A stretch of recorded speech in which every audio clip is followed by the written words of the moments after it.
ಆತ್ಮೀಯ H16 news ಅರ್ಥಾತ್ ಸೀತಾರಾಮ್ ನ್ಯೂಸ್ನ ವೀಕ್ಷಕರೇ, ನಾನು ನಿಮ್ಮವ ಎಂ ಆಯುಧ ಮಲ್ಲಪ್ಪ ಜೊತೆ ಅವರು. ತಾವು ಈಗ ಸುದ್ದಿಗಳ ಲೋಕಕ್ಕೆ ಎಂಟ್ರಿ ಹೊಡಿತಾ ಇದ್ದೀರಿ. ಈ ಸುದ್ದಿಗಳನ್ನು ಪ್ರತಿಯೊಂದು ನೋಡೋ ಜೊತೆಗೆ ನಿಮ್ಮ ಅಭಿಪ್ರಾಯಗಳನ್ನು ಹಂಚ್ತಾ ಇರ್ರಿ. ಯಾಕಂದರೆ ಈ ಸುದ್ದಿಗಳು ನಿಮಗಾಗಿ, ನಿಮ್ಮ ಬದುಕಿಗಾಗಿ, ನಿಮ್ಮ ವೈಚಾರಿಕೆಗಾಗಿ, ನಿಮ್ಮ ತಿಳುವಳಿಕೆಗಾಗಿ ನಿಮಗೆ ಗೊತ್ತು. ಜೊತೆಗೆ ನಮಗೂ ನಿಮ್ಮೊಂದಿಗೆ ಇದೊಂದು ಮಾತಾಡುವಂಥ ಜೊತೆಗೆ ಸುದ್ದಿಗಳನ್ನು ಬಿಡುವಂಥ ಕೆಲಸ. ಈ ಕೆಲಸದಲ್ಲಿ ನಾವು ನಿಮ್ಮೊಂದಿಗಿದ್ದೀವಿ ಅಂತ ಹೇಳ್ತಾ ನೋಡ್ತಾ ಇರಿ ಸುದ್ದಿಗಳನ್ನು.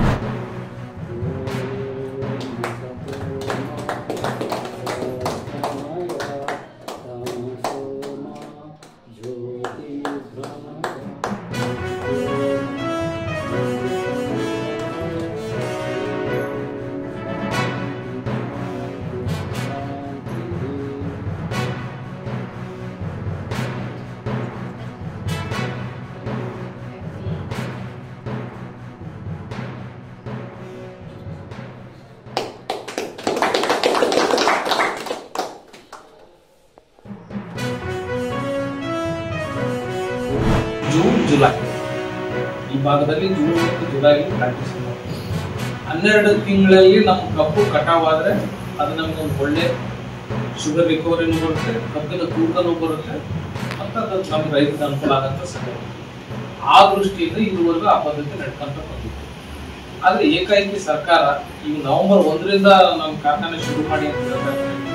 ಅದು ಮತ್ತೆ 2 ತಿಂಗಳು ಮುಂದೂಡಲ್ಪಡ್ತಾ ಇದೆ. ಇದರಿಂದ ಆಗಂತ ದುಷ್ಪರಿಣಾಮಗಳು ಏನಿದೆ ಅದು ಈಗ ಕೃಷಿ ಕೂಲಿ ಕಾರ್ಮಿಕರಿಗೆ ಈಗಾಗಲೇ ಮುಂಗಡ ಹಣನ ಕಾರ್ಖಾನೆ ವತಿಯಿಂದ ಕೊಟ್ಟಿದ್ದಾರೆ. ಕೆಲವು ರೈತರು ಆ ಕಾರ್ಮಿಕರು ಈಗಾಗಲೇ ಬಂದಿದ್ದಾರೆ. ಈವರೆಗೆ ಈಗಾಗಲೇ ಕಬ್ಬು ಓಡಿಸೋಕೆ ಶುರುವಾಗ್ತಾ ಇದೆ. ಅವರು ಈಗ ಕಾರ್ಖಾನೆ ಶುರು ಆಗ್ಲಿದ್ರೆ ಮತ್ತೆ ಅವ್ರವ್ರ ಹಳ್ಳಿಗಳಿಗೆ ಹೋಗ್ಬೋದು, ಅವ್ರ ಊರುಗಳಿಗೆ ಹೋಗ್ಬೋದು. ಹೋದಂತ ಕೂಲಿ ಕಾರ್ಮಿಕರನ್ನ ಕರೆತರೋದು ಕಷ್ಟ. ಮತ್ತೆ ಕಬ್ಬು ಅವಧಿ ಮುಗಿಯೋದ್ರಿಂದ ನಮಗೆ ಅದು ತೂಕದಲ್ಲಿ ವ್ಯತ್ಯಾಸ ಆಗುತ್ತೆ. ಮತ್ತೆ ಹೂವು ಏನಾರು ಬಂದ್ರೆ ನಾವು ಸುಗಂಧಿ ಅಂತೀವಿ, ಹೂ ಬಂದ್ರೆ ಕಬ್ಬು ಬೆಂಡ್ ಆರೋದು, ಅದು ಬಹಳ ಕಬ್ಬಿಗೆ ತೊಂದರೆ ಆಗುತ್ತೆ.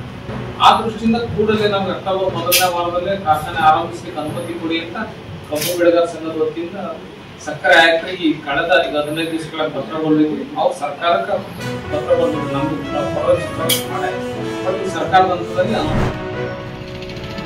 ನಾಡ ಕಚೇರಿಯಲ್ಲಿ UPS ಇಲ್ಲ, ಭಾಳ ಜನಗಳಿಗೆ ತೊಂದರೆ ಆಗಿದೆ. ಶಾಲೆ ಹುಡುಗರಿಗಾಗಲಿ, ನಮಗಾಗಲಿ, ರೈತರಿಗಾಗಲಿ.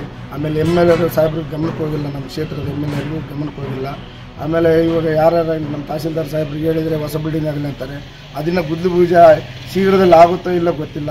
ಅದು ಆಗೋ ತನಕ ಆಗಲಿ ಇವಾಗ ಇರೋದನ್ನೆಲ್ಲ ರೆಡಿ ಮಾಡ್ಕೊಂಡು, ಆಮೇಲೆ ಅವರು TT ಆಗಲಿ, ಸಿಬ್ಬಂದಿಗಳು ಏಕಕಾಲಕ್ಕೆ ಯಾರು ಬಂದಿಲ್ಲ, ಯಾರು ಸಾರ್ವಜನಿಕ ಕೆಲಸವನ್ನು ಮಾಡ್ತಾಯಿಲ್ಲ.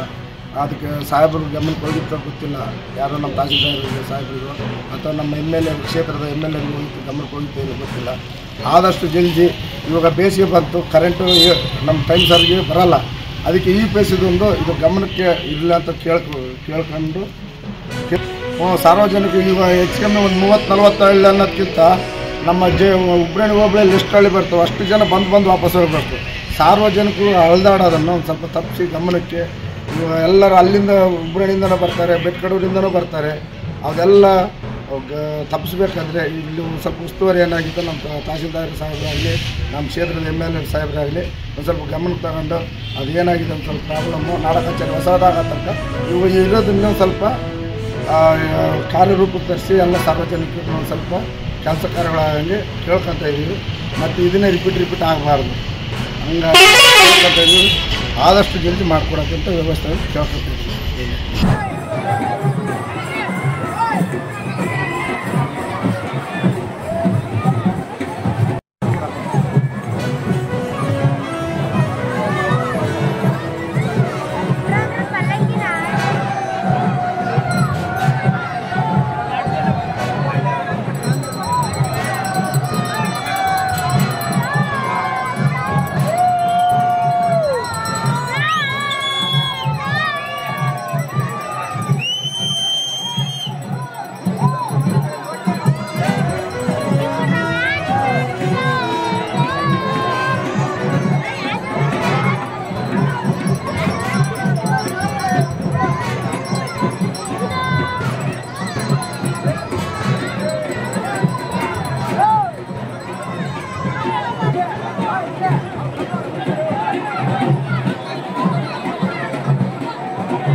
ಆದ್ಮೇಲೆ ಎಲ್ಲ ಸುದ್ದಿಗಳನ್ನು ನೋಡಿದ್ರಲ್ಲ, ಏನು ಅನಿಸ್ತು ನಿಮಗೆ?